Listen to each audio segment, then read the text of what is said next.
Welcome to the Vintage Sewing Machine, everyone.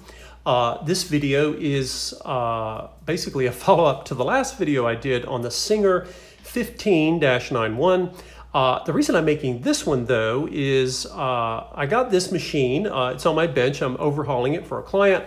And one of the things that it reminded me of was to remind all of you to take a look at your current sewing machine, or maybe you're looking at one. And let's say the machine looks good and it functions. Sometimes a machine can be missing an object or an item and you don't actually know that it's missing.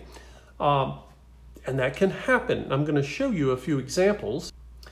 Now, this machine was brought to me for servicing, and the owner had mentioned that she uses another spool stand for her thread. She uses this machine quite a bit. So I installed a spool pin. This is for Singers. It's a sort of a chamfered pin that you can get. I get replacements for these. It's steel. It fits. It's designed to fit vintage Singers, and I think I get them for $2 or something. They're not very costly.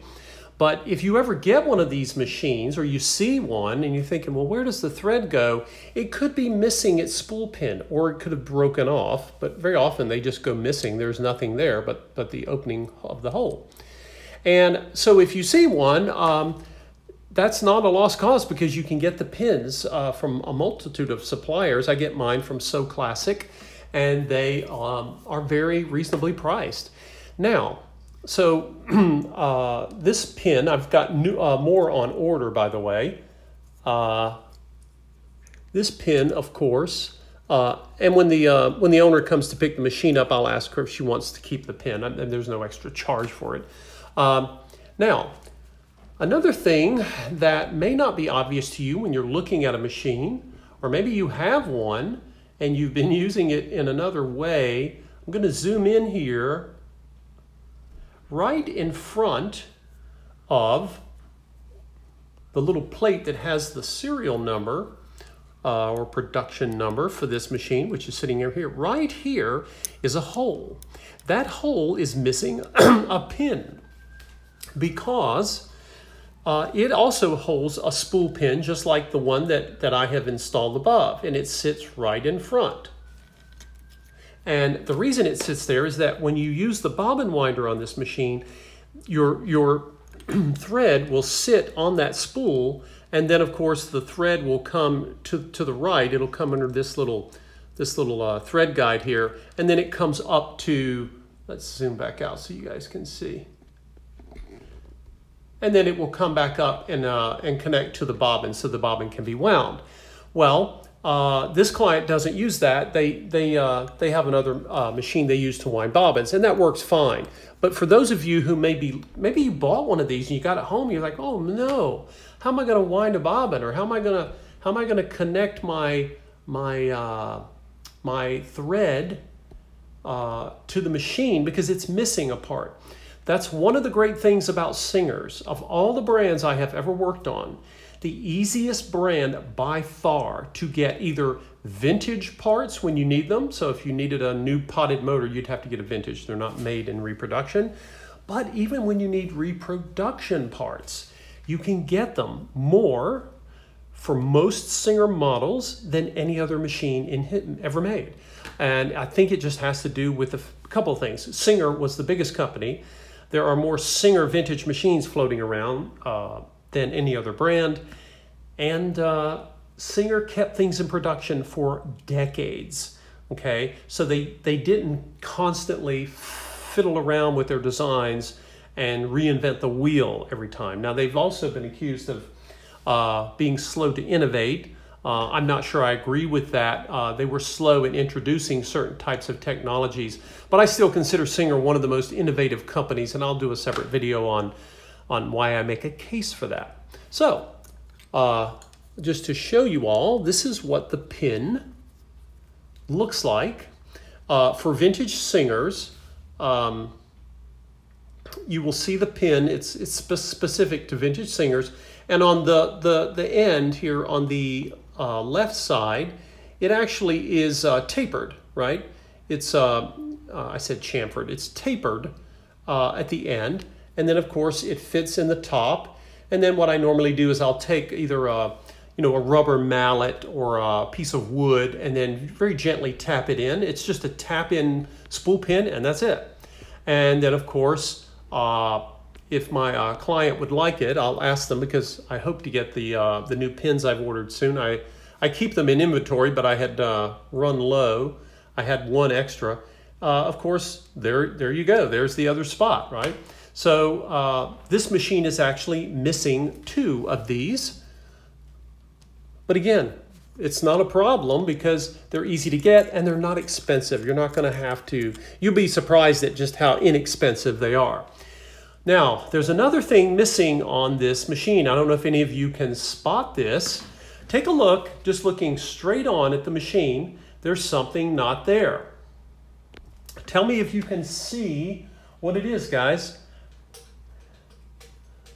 And a lot of you may not ever miss this because you may never use it. And that's one of the reasons people don't always know that something on the machine might be missing, because they may not ever think about using it. So how would you know? Well, the first thing you can do is take a look at your manual, because if you look at your manual, your manual has instructions for how to use every device on the machine that's functional, and it would be talking to you about stitch length. Now, of course, this is the stitch length lever, and it's it slides inside this little plate, and the plate is marked with different stitch lengths. This is the longest one. As you move up, you get shorter. All the way up, of course, gives you reverse or back tacking, and then you come back down. Now, these machines are intentionally built with tension in them for the stitch length. Most fabrics, most medium weight fabrics, and even some heavy medium, you can sew them and set your stitch length, and this lever is not going to move. You're not going to lose consistency. You will notice sometimes, however, that with heavy fabrics, sometimes some of these machines, the lever may want to move off of its setting, and that just has to do because the machine is working a lot harder. Well, that is what this little set screw is for. Now, I have extra set screws in my salvage parts box, but those screws fit either the sewing foot or the plate on the very back that you would have seen when I had it turned around showing you that potted motor. But for whatever reason, the thread size for the screw, because there is a set screw that goes right here. And I'll zoom in and you can see exactly where it goes. It goes right there. And you might say, well, what is that for? That is for one purpose. If you look here, you'll see, and I'm doing this with one of my tools, this little, there's like a disc that slides. And notice how when I go clockwise, it goes all the way around. Look at that. Now, so it has travel within this space. What is that for? That is specifically, was originally designed so that you could lock in your stitch length. Many of you have never used it, and you may or may not have even knew what it was for, because you don't typically have an issue with stitch length consistency. But again, this was one of those settings that Singer had. So this is the same set screw that this machine is missing. I took it off of one of my 201s, and when you screw this in, right, you can hold that plate. So if we turn the plate like this, I'll just snug the set screw, and now the plate won't let it go up any further. It won't let it go into reverse. And again, that's what that's for. It also pulls the other, there's another side to that disc so that you can't go but so far, you can't lengthen the stitch but so far. So again, this is one of those things that controls how much you how much travel you have in your stitch length lever. I don't know if that, hopefully that makes sense. So again, if you're missing this set screw, you might not know because you may never have gone to grab hold of it, but there it is. And anyway, I've gotten some of these on order. I've ordered some of these, and if they come in time, I'll go ahead and provide that for the client. They haven't asked for it. They may not even be aware that it's not there. One thing to notice here is there are these two little spacer washers that come, I say two, there may be, I think I'm actually seeing, let's make sure that wasn't three. There are spacer, let's try that again. There are spacer washers on this set screw so that when you install it, those spacers prevent the set screw from scratching the surface of this beautiful black lacquered plate. So anyway, those are some of the things that you might find missing.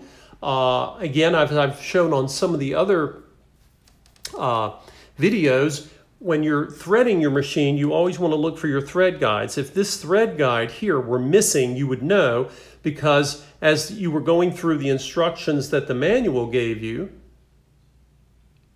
and you said, okay, I need to do what the manual is telling me, and I'm looking for the thread guide. Of course, this one is here, right? The other thing that will tell you you're missing a thread guide is that the machine will not sew properly. You've got to have all your thread guides in place, and that's why it was taking me a good while to get that Necky BCJ back in order.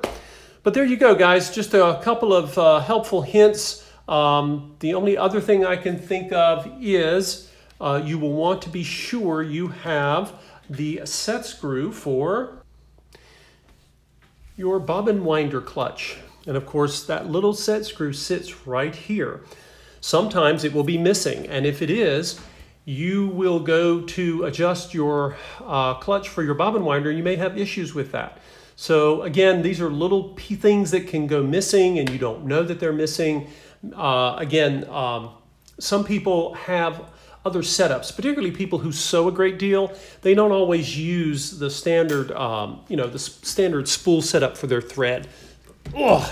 Sometimes they want to have other spool holders. I've seen people do that, but just wanted to show this to you again. If you're looking to buy a machine, if you're not sure that something's missing, if you have a copy of the manual, that can be helpful. Again, the manual is going to give you instructions, and if it says on how to lock in your stitch length and you go to touch the knob, then you know it's missing. So again, apparently, this machine is providing great service to its owner, and I'll be sure to share this with them that they're missing a few parts, and they may not need them, but if they do, I'm happy to provide them. The good news is if you have one of these machines, you can get these parts. They're very inexpensive, and you can get original parts at places like Bonanza.com. You can also find reproductions, and particularly if it's a reproduction for something that's not under a lot of stress, you can use those. And again, that's a great thing to keep a vintage machine running when you know you can get a part that it doesn't have. You do not have to toss it like so many of the new consumer items out there, which are not even designed to be serviced. Hope this was helpful for all of you. It's not really a troubleshooting video, but I don't know, maybe I'll put it in that series, I'm not sure. Appreciate all of you watching, and if you have missing parts on your machine, leave a comment down below and let me know if you're having a hard time finding any parts, and I'll see if I can find any website links that might be helpful for you. Thanks for watching.